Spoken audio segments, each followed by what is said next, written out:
एक और खा लो पुत्र। अब क्षमा करें माता, मेरे उदर में तिल पर स्थान शेष नहीं है, अब मैं और नहीं खा सकता।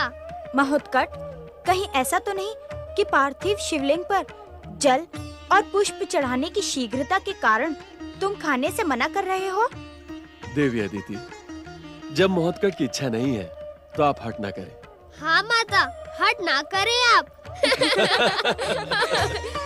महोत्कट, मेरे प्रिय पुत्र, जब से तुम यहाँ पधारे हो तब से हमारा ये आश्रम स्वर्ग से भी सुंदर देव स्थान बन गया है। तुमने हमारी समस्त मनोकामनाएं पूर्ण की हैं पुत्र। ये लो, तुम्हारे लिए नदी का पवित्र जल और वन पुष्प।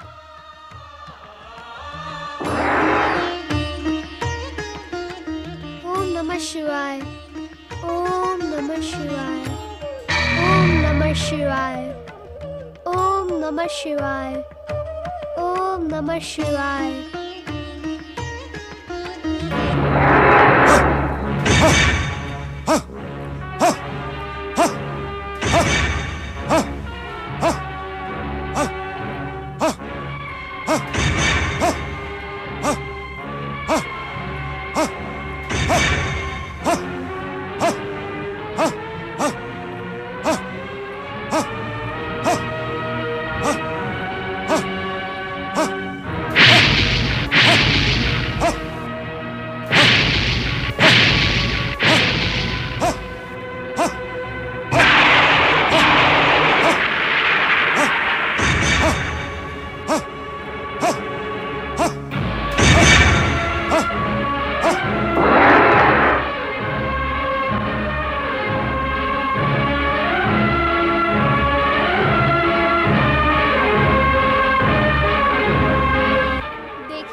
देखे पिताश्री, दैत्यों का भयानक रूप अपने भीतर छुपाए ये स्त्री नागिन के समान फनफनाती क्रोध से इसी ओर आ रही है। सावधान।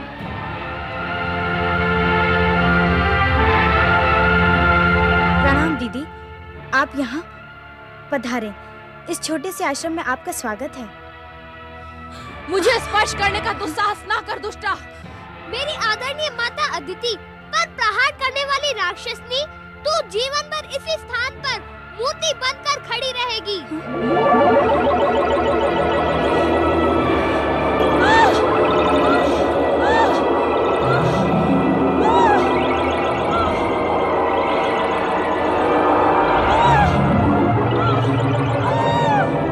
ऐसा न करो पुत्र, ये तुम्हारी बड़ी माता है, तुम्हारे लिए पूजनीय है। इन्हें दंडित ना करो पुत्र, इन्हें अपनी दृष्टि प्रभाव से मुक्त कर दो पुत्र। रहने दे देवी अदिति, इसके लिए यही उचित होगा। अब इसकी दृष्टि इस आश्रम पर भी पड़ गई है, ये हमें यहाँ भी शांति से नहीं रहने देगी। नहीं नहीं स्वामी, ये हमारी बड़ी बहन है। मेरे इस आश्रम में इनके साथ दुर्व्यवहार नहीं होना चाहिए। आप महोत्कट से कहें कि वो दीदी को अपने दृष्टि प्रभाव से मुक्त कर दे। माता, इस राक्षसी के लिए आंसू बहाना उचित नहीं है। नीति कहती है शठम प्रति शठ्यम, शठ के साथ शठ जैसा ही व्यवहार करना चाहिए। नहीं नहीं महोत्कट, दीदी को अपने दृष्टि प्रभाव से मुक्त कर दो। यदि मैंने इस राक्षसनी को अपने दृष्टि प्रभाव से मुक्त कर दिया तो यह आपके लिए ही पुनः घातक सिद्ध हो सकती है। मुझे सब कुछ स्वीकार है महोत्कट, परंतु दीदी का अपमान स्वीकार नहीं। इस समय दीदी हमारी अतिथि हैं। एक अतिथि के साथ ऐसा दुर्व्यवहार उचित नहीं है। अतिथि देवो भव। इन्हें मुक्त कर दो पुत्र, इन पर दया करो पुत्र, दया करो। मुक्त तो कर देता हूँ, परंतु क्षमा करना माता, आपकी दीदी अथवा मेरी बड़ी माता मेरी दया के योग्य नहीं है।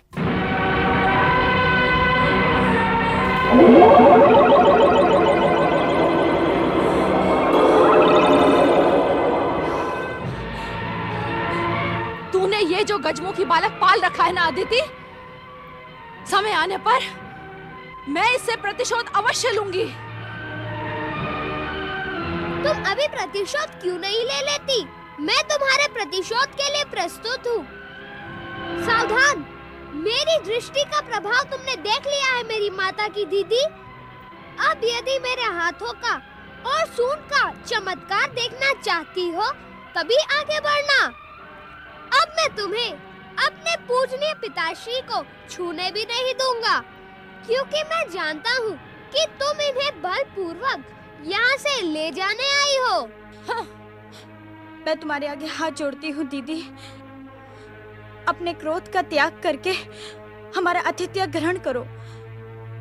मेरा पुत्र महोत्कट तुम्हें कोई हानि नहीं पहुंचाएगा।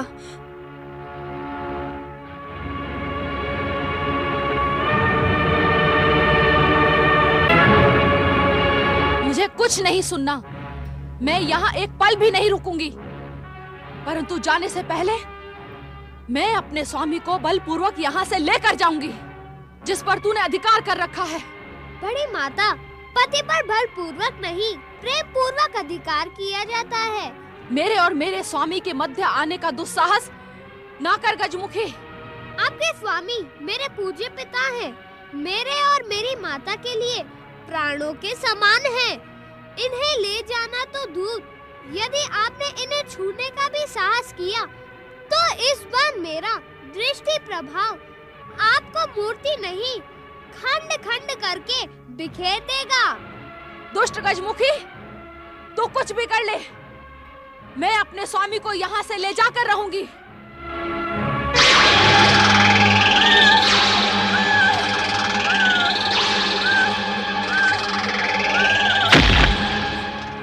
चिंतित ना हो माता, दुष्टों को दंडित करना मेरा कर्तव्य है। आपके प्रेम दिखाने पर भी इस राक्षसनी के हृदय में भरा विष समाप्त नहीं होगा। जाने दे इसे। समय आने पर मैं तुझसे ऐसा प्रतिशोध लूंगी कि संसार का हृदय कांप उठेगा।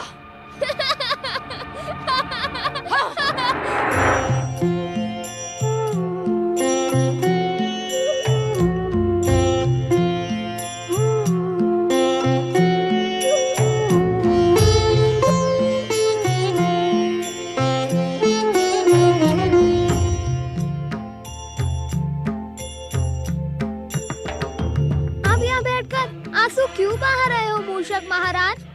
आंसू न बहाऊं तो क्या करूं? अब आपने अपने बड़े भाई कुमार कार्तिकेय के वाहन मयूर को अपना वाहन बनाकर मयूरेश्वर रूप धारण कर लिया है। अब तो मेरा जीवन व्यर्थ होकर रह गया है। अब आप मुझे मूषक योनि से मुक्ति प्रदान करके पहले वाला रूप प्रदान करें श्री गणेश। मूषक महाराज, मयूर मेरा वाहन कदापि नहीं रहेगा। वह तो बड़े भैया कुमार कार्तिकेय का ही वाहन रहेगा।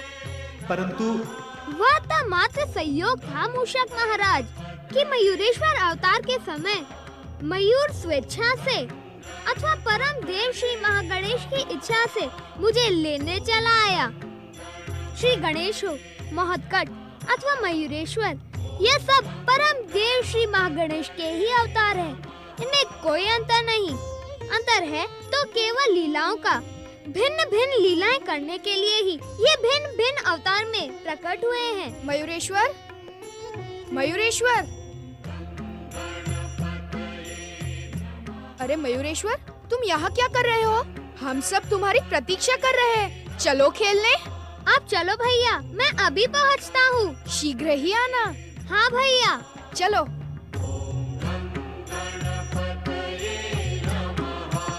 मूषक महाराज, कुछ समय के बाद ही आप अवश्य ही मेरे वाहन बनेंगे, परंतु उससे पूर्व क्या आप पुनः गंधर्व बनने के इच्छुक हो? नहीं नहीं श्री गणेश, आपकी सेवा से अधिक मेरा और कोई सौभाग्य नहीं हो सकता। यदि भावनाओं में बहकर मैंने कुछ अनुचित कह दिया हो तो आप मुझे क्षमा करें। मैंने आपको क्षमा कर दिया मूषक महाराज। अब आप माता का प्रेम से दिया हुआ यह भोग ग्रहण करें। जो आज्ञा श्री गणेश।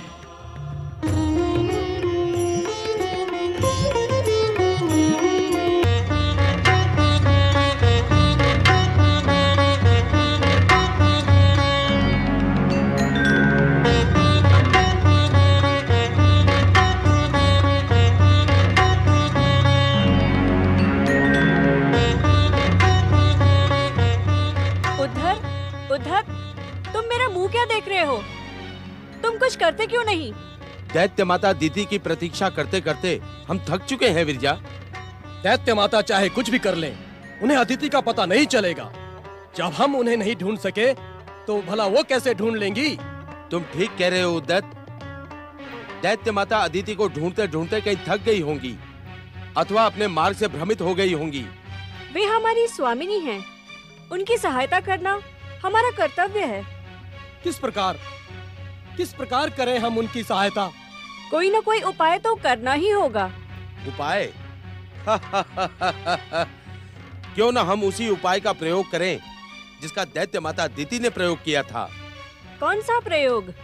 जिस प्रकार दैत्य माता ने हमारा आह्वान किया था उसी प्रकार यज्ञ कुंड में आहुति देकर तुम भी उनका आह्वान करो।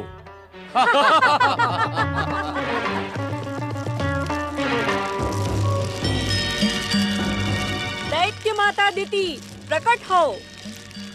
स्वामिनी प्रकट हो। दैत्य माता अदिति प्रकट हो। स्वामिनी प्रकट हो। दैत्य माता अदिति प्रकट हो। स्वामिनी प्रकट हो। दैत्य माता अदिति प्रकट हो। स्वामिनी प्रकट हो। दैत्य माता अदिति प्रकट हो। स्वामिनी प्रकट हो। दैत्य माता अदिति प्रकट हो। स्वामिनी प्रकट हो। दैत्य माता अदिति प्रकट हो। स्वामिनी प्रकट हो। दैत्य माता अदिति प्रकट हो। स्वामिनी प्रकट हो। दैत्य क्या मैं माता पाताल लोक चली गई थी जो तुम तीनों यज्ञ कुंड में आहुतियां देकर मेरा अपहरण कर रहे हो? हमें क्षमा कर दे दैत्य माता, हमसे भूल हो गई। आपकी प्रतीक्षा करते करते हम अधीर हो गए थे दैत्य माता। आपकी सहायता के उद्देश्य से ही हमने आपका आह्वान किया। क्रोध में आकर हमें पाताल लोक ना भेजे दैत्य माता, हमें क्षमा कर दे। क्या तुम तीनों ने मुझे अपने समान मूर्ख समझा है? यदि मैंने तुम तीनों को पाताल लोक भेज दिया तो उस दुष्ट गजमुख से मेरा प्रतिशोध कौन लेगा? यदि मैं वहां पुनः गई तो वो मुझे और भी दंडित कर देगा। आपको किसने दंडित किया दैत्य माता? तुम मेरी स्वामिनी नहीं हो जो मुझसे प्रश्न कर रही हो। तुम तीनों को मेरे अपमान का प्रतिशोध लेना होगा, उस गजमुख को समाप्त करना होगा। तब मैं उस कश्यप को यहाँ खींच कर लेकर आऊंगी और उस दुष्ट अदिति को दंडित करूंगी। हाँ।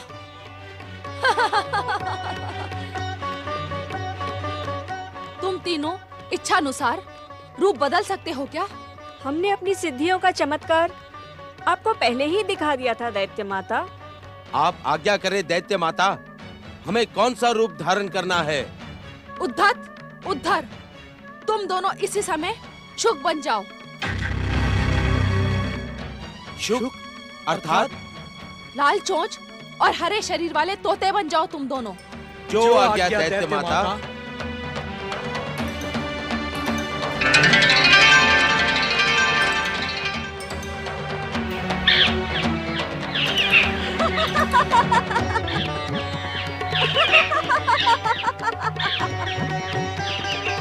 बिरजा, तुम एक सीधी सादी साध्वी बन जाओ। जो आज्ञा दैत्य माता।